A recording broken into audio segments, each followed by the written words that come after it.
Sir नमस्कार. नमस्कार sir, आपलं नाव आणि पत्ता सांगा ना. माझं नाव संदेश शिवाजी सावंत. ओके. मुक्काम पोस्ट दहिवली, तालुका चिपळूण, जिल्हा रत्नागिरी. ओके. तर दहिवलीमध्ये आमचं नवरंगवाडी आहे. दहिवली बुद्रुक मध्ये दोन दहिवली आहेत. बरं, दहिवली बुद्रुक मध्ये दहिवली बुद्रुक नवरंगवाडी. ओके. किती आहे तुमच्याकडे हे जनावर आहे? माझ्याकडे टोटल एक 12 ते 13 जनावर आहेत. अजून त्या साईडला वरती आहेत तिकडे. ओके, ठीक आहे. आता तुम्ही किती वर्षापासून तो व्यवसाय करताय? बघायला गेलं तर एक 8 ते 10 वर्ष झाली असतील फक्त. 8 ते 10 वर्ष झाली.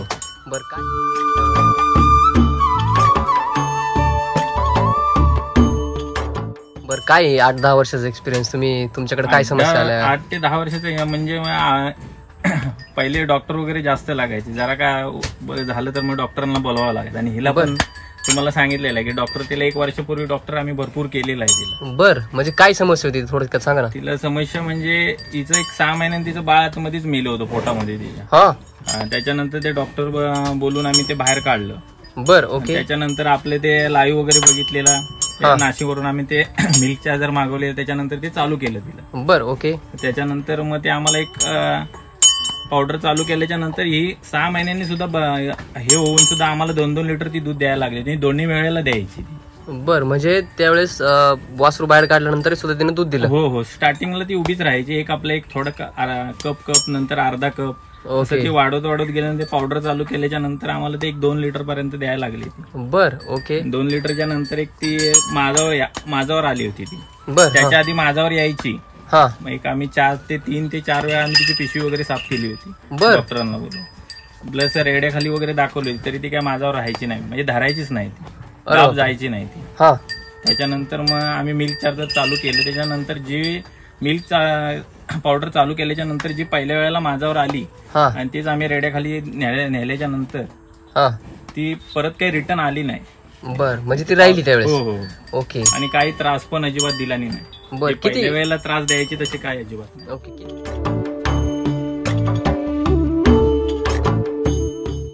किती खर्च केला असेल डॉक्टरला तुम्ही? डॉक्टरला जसं बघायला गेलं तर 10 ते 15 हजार रुपये जास्त गेले असते. ओके. म्हणजे एवढा खर्च झाला? खर्च करायचा होता. म्हणजे हे सांगायचं म्हणजे आमच्या घरातले ते म्हणजे ते विकायचे हिला, ठेवायची नाही. आणि जर समजा ही जर मी विकली असती तर एक व्यापाऱ्याने हिला कटिंगला घेऊन गेला असतं. त्याची परिस्थितीच तशी होती तिची. बर. असा विषय. तर मलाही विकायची नव्हती कारण का माझ्या गोट्यातली ही पहिली म्हैस आणि ही म्हैस अशी आहे.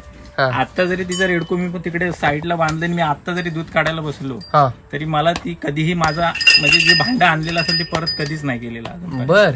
असं. आणि अजूनपर्यंत तिने एकही म्हणजे माझ्या खिशातला खर्च मी तिच्यावर अजून एकही केलेला नाही. तिचं ते बरोबर हे करते. तिचं आता मागच्या वेळेला एवढं तिला खर्च झालेला तरी ती दुधाला लागली वगैरे, दूध द्यायला लागली, तिचा खर्च तिने काढला. नक्कीच. ओके.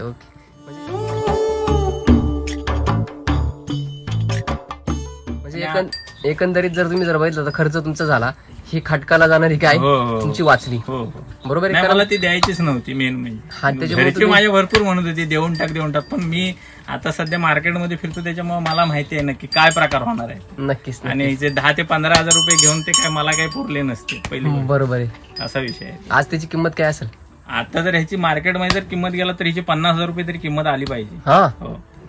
म्हणजे ती 10-15 हजार, आज ती 40-50 हजाराला कुणी पण मागेल आरामात. हो सर. तशी तिची किंमत जास्त. आणि नाही म्हटलं तरी आता एक 9 ते 10 वेताची म्हैस आहे. माझ्याकडेच हिचे 7 ते 8 वेत झालेले आहेत आणि आम्ही बाहेरून आणले. बर. ओके.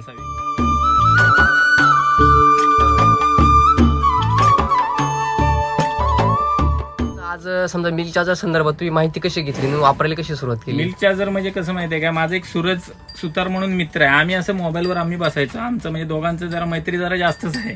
बरं. आम्ही म्हणजे एखादी गोष्ट एखादी करायची म्हटलं तर आम्ही ती करतो दोघं पण. बरोबर. पहिली गोष्ट म्हणजे आम्ही बघितलं आणि हिच्या समस्या होत्या म्हणजे डॉक्टरकडून काय होत नव्हत्या. डॉक्टरकडून होत नव्हत्या म्हणजे ते डॉक्टरकडून व्हायच्या.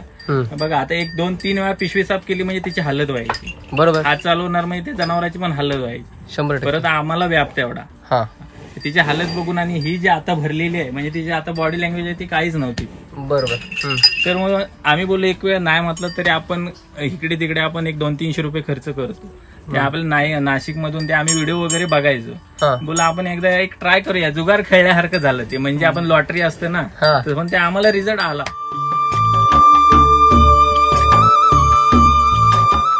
म्हणजे पहिल्यांदा काय रिझल्ट बसला तुम्हाला? पहिल्यांदा रिझल्ट म्हणजे ती गाभ नव्हती राहत, ती मेन म्हणजे गाभाला राहिली, दुधाला ती चालू झाली. बरोबर, असा विषय झाला तो. ओके, म्हणजे तुमच्या ज्या समस्या आहेत तर तुमचा खर्च समजा तुम्ही डॉक्टरला किती खर्च केला होता?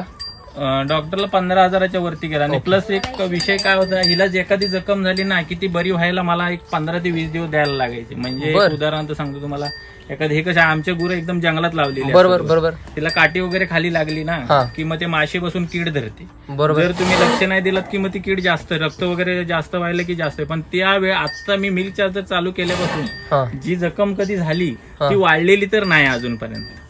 त्याच्यात कीड ही विषय अशी धरलेलीच नाही, म्हणजे जागेवरती स्टॉप होऊन जायची. हो, जागेवरती. ओके, म्हणजे जखमीवरती पण खूप चांगल्या प्रकारे फायदा झाला. म्हणजे माझा रिझल्ट तर मी अनुभव घेतलाय म्हणून मी तुम्हाला सांगतो. नक्कीच. ओके,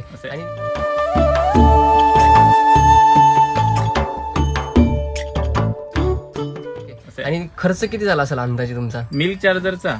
मिल्क चार्जरचा तसा एक म्हटलं तर एक 5 ते 6,000 रुपये आतमध्येच खर्च. ओके, म्हणजे डॉक्टर पेक्षा खर्च तुमचा कमी झाला. आणि प्लस खर्चाचा विषय तर म्हटलं तर खर्चाचा माझा विषय नव्हता. खर्च मी हिच्यासाठी करणार होतो भरपूर. बरोबर, फक्त मला जे पाहिजे होतं ते मिळालं तिच्याकडे. नक्कीच, म्हणजे खर्च करून सुद्धा तुम्हाला डॉक्टरांकडनं जे मिळालं नाही ते तुम्हाला मिल्क चार्जर मधून मिळालं. ओके, म्हणजे एकंदरीत अनुभव आपल्याला त्याच्यातून लक्षात आला. बरोबर. मी आता काय करतो, मला जर एखाद्या जनावराची जर तब्येत म्हणजे डाऊन वाटली किंवा काय वाटलं तर मी एक 4-5 दिवस त्याला मिल्क चार्जर देतो. बरं, मग ते कव्हर होतं. ओके, किरकोळ सहसा मी डॉक्टर म्हणजे बोलवतच नाही. एक ताप वगैरे असेल ते काय गोळ्या वगैरे माझ्याकडे असं काय किरकोळ आणि मिल्क चार्जरनीच मी सॉल्व्ह होऊन जातं सगळं. ओके, तुम्ही म्हणजे बाकीच्यांना काय आजार? बाकीच्यांना म्हणजे बघा, हिला पण दिलेलं आहे मिल्क चार्जर. बरं, ह्या म्हशीला तब्येत एक ती गाभ होती, त्या तिची तब्येत थोडी डाऊन होती. त्यावेळेला पण तिला दिलेलं आहे, पण ती व्यवस्थित झालेली आहे तब्येत.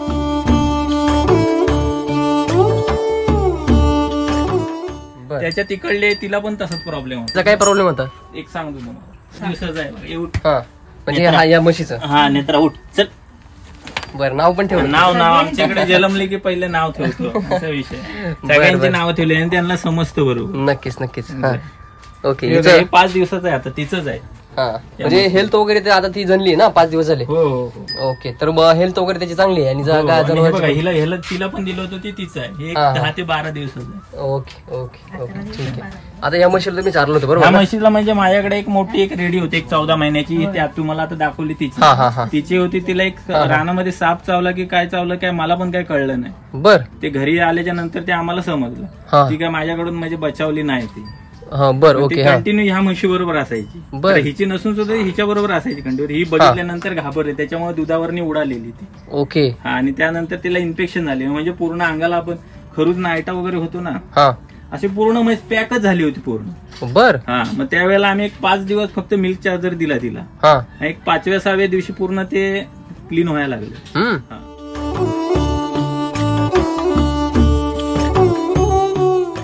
दुधामध्ये किंवा शेणामध्ये काय बदल दिसला? शेणामध्ये बघा, तिचं शेण वगैरे आहे ना घट्ट वगैरे, तिचा काही प्रॉब्लेम नाही.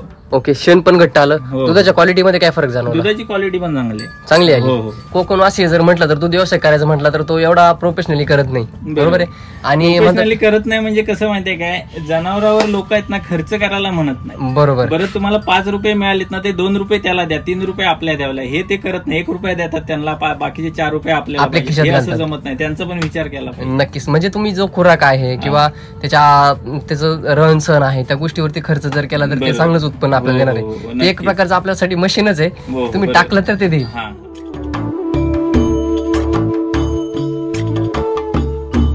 आता जे शेतकरी मित्र आहेत, समजा तुमचा आज ही परिस्थिती जर बघितली तर तुमचा खर्च पण जास्त झाला असेल ना, किंवा समजा सगळ्याच जनावरांना हे जर आपण जर बघितलं किंवा तुमचं म्हणायला गेलं तर म्हणजे मिल्क चार्जरसाठी खर्च काय नाही म्हणता येणार जास्त झालेला. बरं, पण लोक तर म्हणतात मिल्क चार्जर मागे. हो, म्हणजे मी तुम्हाला सांगायचं म्हणजे मी वापरला, मला रिझल्ट आला, मी लोकांना सांगितलं असं असं वापरा. ते मला पण लोकांनी सांगितलं नाही की रिझल्ट म्हणजे खर्च जास्त आहे. म्हणजे लोकांचं कसं डोक्यात नाही, ते डॉक्टर आणायचं, ते म्हणजे ते हे असतं ना, मेडिकलची औषधं जास्त द्यायची. हे असं म्हणजे आयुर्वेदिक नको आहे त्यांना. नक्कीच, म्हणजे समस्या आल्यावरती किती खर्च झाला तरी चालतो.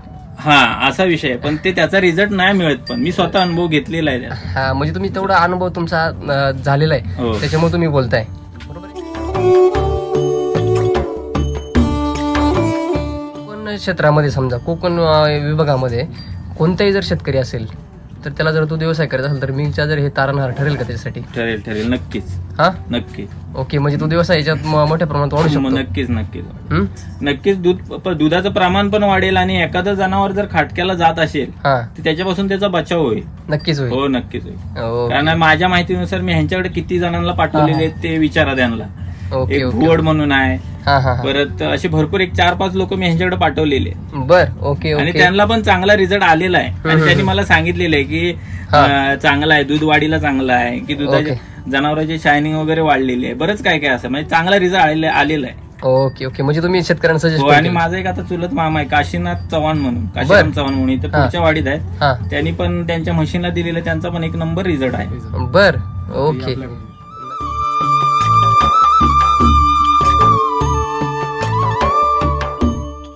आता काय सांगाल सर, तुम्ही या भागामध्ये मार्गदर्शन करतात तर शेतकऱ्यांना काय वाटतं की तुम्ही भरपूर सारे मिल्क जर शेतकऱ्यांना देतात, बरोबर, तर काय एक्सपिरियन्स आहे तुमचा? नाही, सगळ्यांचे रिझल्ट छान आहेत. म्हणजे आपण सावर्ड्यामध्ये देवलीचा भाग आपण जो चालू केला सुरुवातीला, यांच्यापासून जो चालू केला, तर यांच्या मार्फत आपल्याला अजून 4 ते 5 शेतकरी मिळाले. त्या 4-5 शेतकरी जेवढे आहेत यांच्या मार्फत मिळाले, तेवढ्या सगळ्यांचेही रिझल्ट यांच्याप्रमाणे पॉझिटिव्ह आहेत. आणि त्यांच्या दुधामध्ये वाढ झालेली आहे, त्यांच्या फॅटमध्ये वाढ झाली आहे. दुधाचा दर जो पूर्वी त्यांना काहीतरी 48 रुपये का 45 रुपये होता, तो त्याच्यामध्ये साधारण 10 रुपये 12 रुपये वाढ झालेली आहे. लिटर मागे? हा, लिटर मागे. हे त्यांना फरक जाणवले आहेत. तर हेच आहेत. आणि शिवाय शेण घट्ट येणे, त्याच्यानंतर रोगराई कमी येते, डॉक्टरचा खर्च कमी येतो. तर हे जे अनुभव त्याच्यातून त्यांना चांगले मिळाले. मध्ये काय फरक वगैरे पडला? आमचा रेट म्हणजे कसं माहितीये का, आम्ही मेन म्हणजे डेअरीला किंवा कलेक्शनला टाकत नाही. आमचं सगळं लोकलला असतं. शिक्षक, डॉक्टर वगैरे आपले जे लोक असतील ना, त्यांना आम्ही डायरेक्ट देतो असं. त्याच्यामुळे आमचा फॅटचा आणि आम्हाला एवढा संबंध कधी आलेला नाही. पण त्या टेस्ट मध्ये काय फरक वाटतो? टेस्ट मध्ये चांगला फरक आहे. दूध घट्ट येणार, साई व्यवस्थित धरणार त्याची. बरं. ओके, हे महत्वाचं. त्याच्यातून फायदा तर होतो नक्कीच. ओके, काय सांगाल जे शेतकरी मित्र आहेत ते दूध व्यवसाय करतात त्यांच्यासाठी काय सल्ला असेल तुमचा? सल्ला म्हणजे कसं माहितीये, आता तुम्हाला मी मगाशी सांगितलं, ते मेडिकलचं न वापरता हे एक वेळ वापरून तरी बघावं. नाही म्हटलं तरी का मला 1000-2000 रुपये आपण इकडे तिकडे घालवतो, ते एक वेळ ट्राय करायला काय फरक? लय जनावरांना करू नका, एका जनावर. एका जनावरांना. ओके, ठीक आहे, चालेल.